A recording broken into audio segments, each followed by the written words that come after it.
No, no, no. Sean, you're not listening to me. I'm not interested in the Dogwood case. I don't handle wrongful arrest suits, okay? I don't care how high profile it is.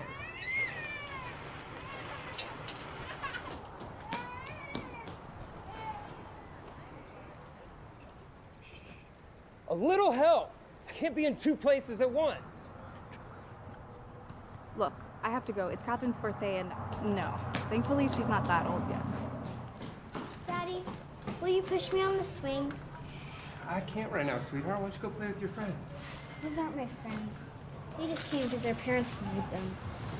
What? Oh, come on, that's not true. Can we really prove that? Either take him or grab the food.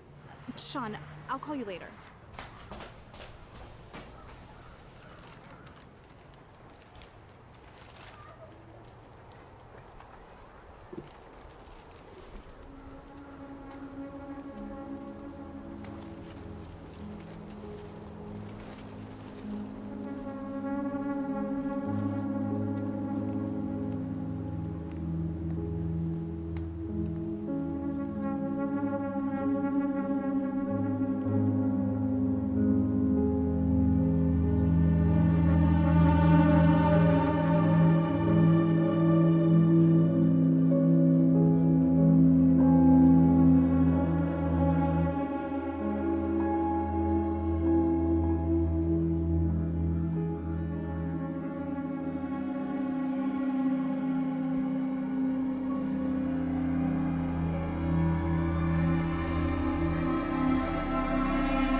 Farley? On it.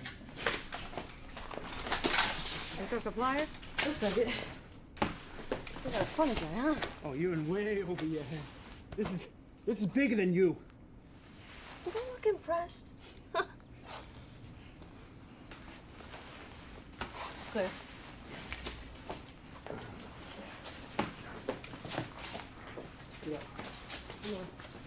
Area secure. Come on, guys. Let's double check the rest of this building. Hey, Sarge, come check this out. There's a lot more drugs here than we expected. Hey, get on the ground!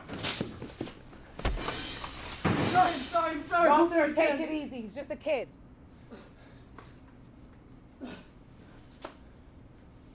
Are we clear? Clear, Sarge. Clear. All right. Let's split them up, see what we can learn about the suppliers network. I gotta take this. Monroe, take over. All right, let's get everybody out. You two, I need this evidence bagged and tagged. Let's go.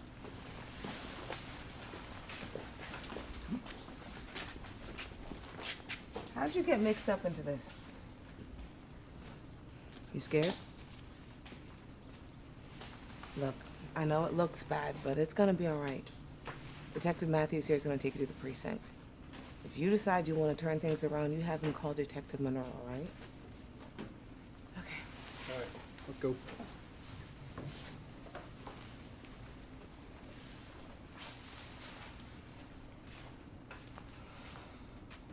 think he'll come around?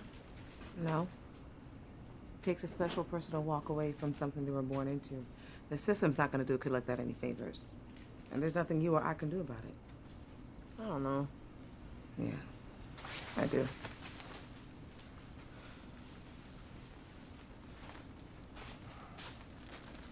Monroe, What's up? we just got word that a VIP's daughter went missing at Tom Barn this afternoon.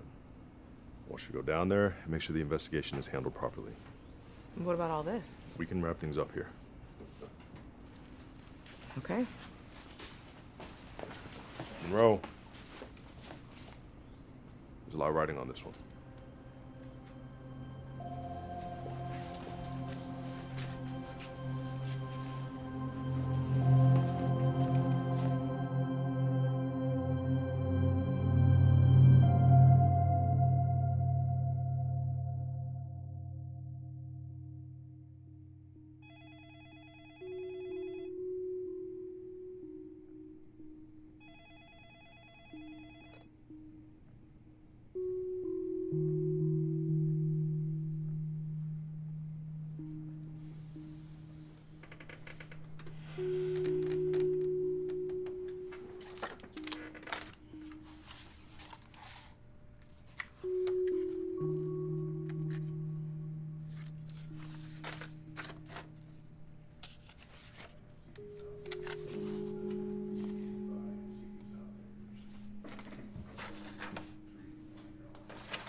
Yo, Matthews. Got one of your robbery suspects here. He wants to talk. Easy there, sweetheart.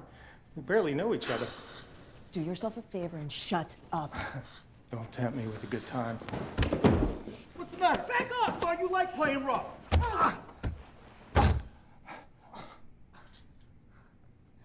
Got this. Farley. I've got it. You don't have to be like that. I was just playing. Sorry, I didn't see you there. Do you mind dropping this guy in holding cell 2 for me? Where you going? Come here, I want to show you something. Where you going? Your mouth. He'll be in 2. Well, he's a charmer. Tell me about it. What's going on in there? The girl's parents. Fun. Tell me about it. I feel for him. Yeah, I really do. But it's not looking good. No? No, see for yourself.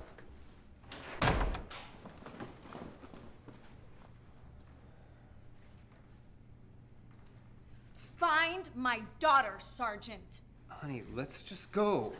It's been 2 weeks. We deserve better. This city deserves better. Ma'am, I can assure you, we're doing everything we can to bring your daughter home. You really think so, right? You know, the Dogwood trial is in 3 weeks. I'd get my act together if I were you. Come on, let's just go. You'll be hearing from me.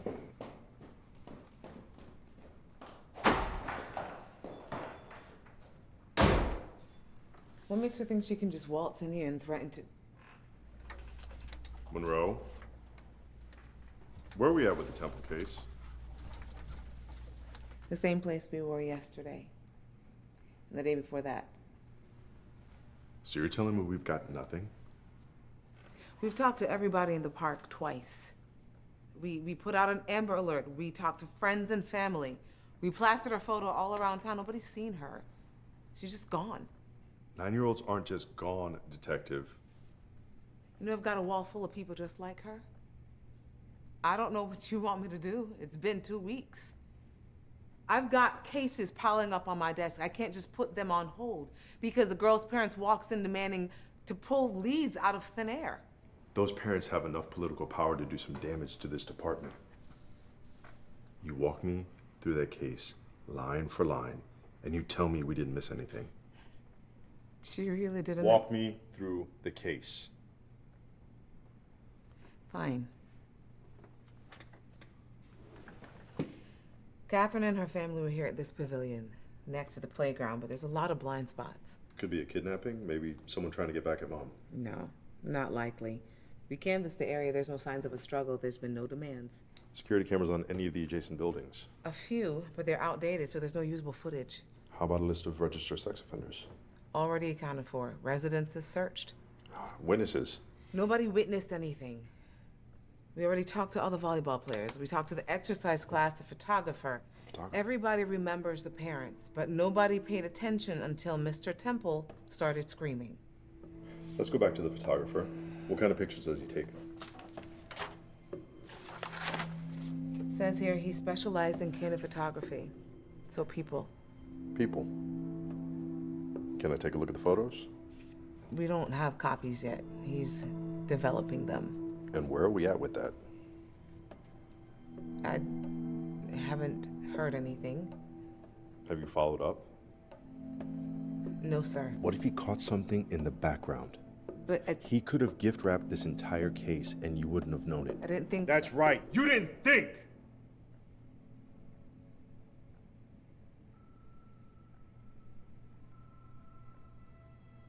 When you're wearing that badge, you represent the entire department. If you screw up, we all take the heat. Protocol dictates that we have his photos admitted into evidence. If you're not going to do your job, there are plenty of others who would love to take your place. Get the photos.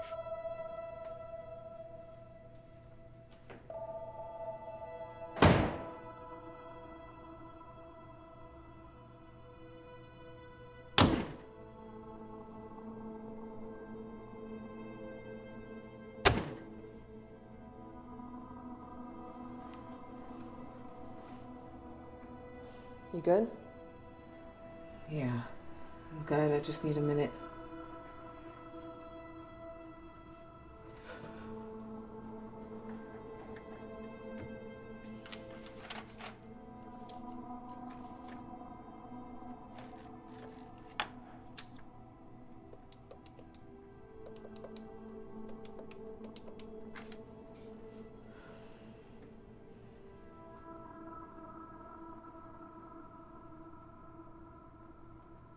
Hello, this is Detective Monroe with the Brooksville Police Department.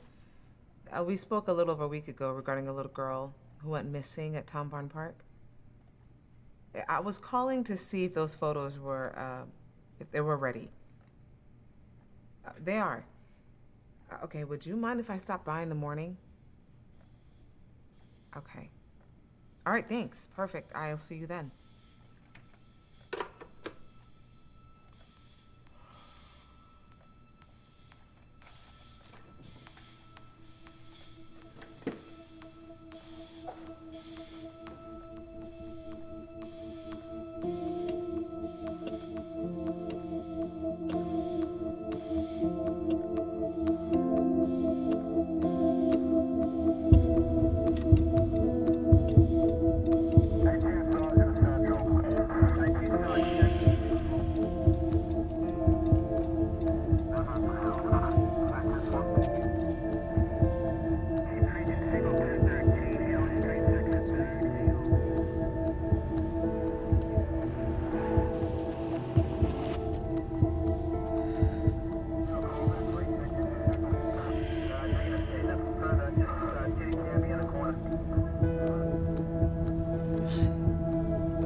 Any day now.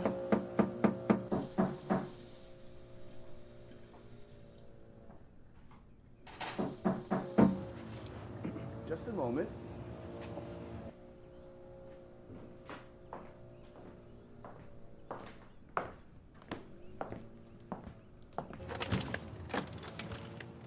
Detective Monroe, we spoke on the phone yesterday.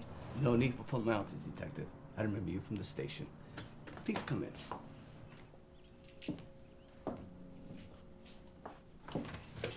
I was just putting some tea on. I hope you had a pleasant drive. I know it's a bit out of the way, but I always found it enjoyable. I guess scenic, actually. Yes, scenic. Mr. Stalls, I appreciate it, but... It's stills. I'm sorry? You're calling me stalls. It's stills. Like in photos. Oh. Something? Rather serendipitous, really. Mr. Stills, I appreciate the offer to stay for tea, but I don't want to waste too much of your time. So if you have those photos available, I take a look through them and get out of your hair. Of course, I'll get it for you right away.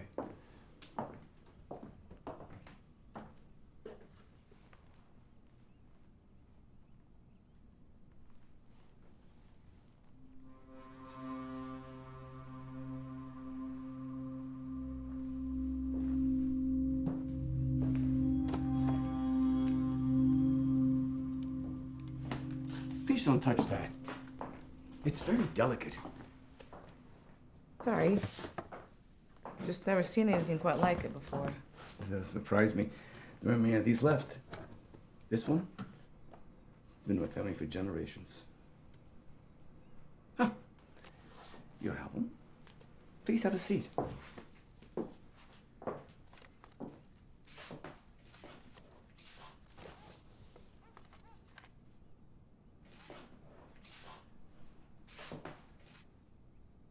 Does it still work?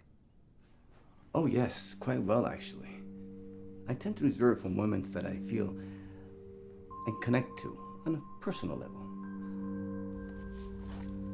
Moments that I see a little bit of myself in the subject and save them.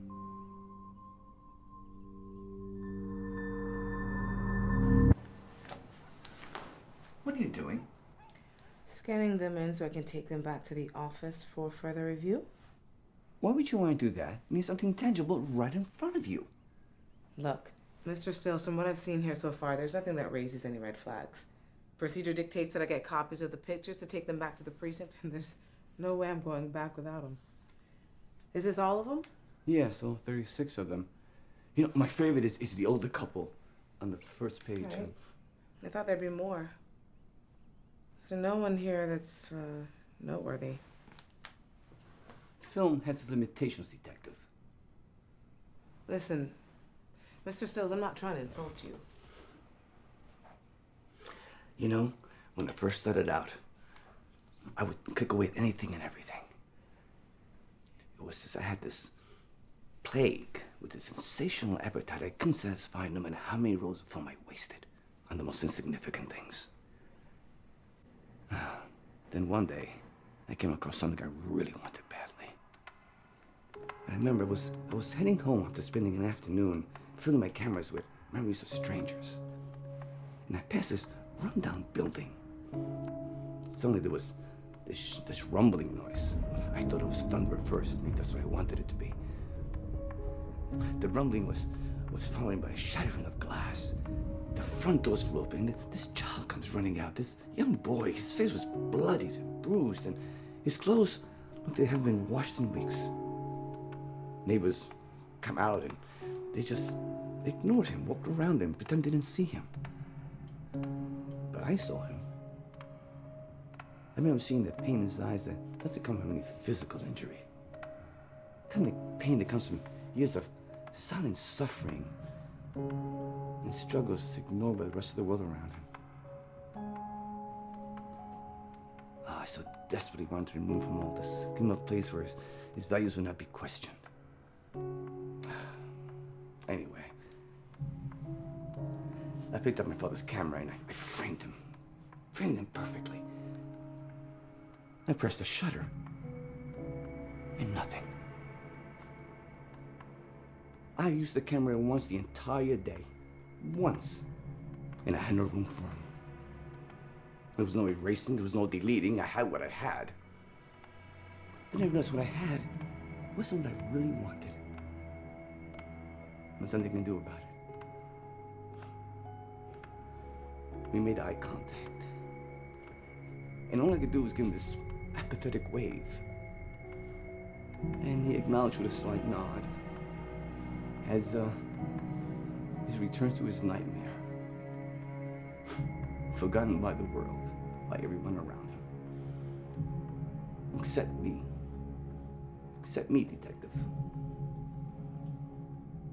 Why didn't you just load more film? Load more film? He was gone. Don't you understand? I missed the opportunity completely. Missed your opportunity? Look around you. There's at least 10 other people on the same street with the same problem. So what makes him so special? That's a big count coming from you, detective. What do you know about helping people? Sometimes there's no answers. Sometimes people can't be helped. Sometimes the 9-year-old is just gone. It's not callousness, it's reality. I can't afford to think about all the people I couldn't help. And it hurts too much. I left a piece of myself with each one of them, but nobody cares about that. No, they're just waiting on me to screw up. I'm tired of it.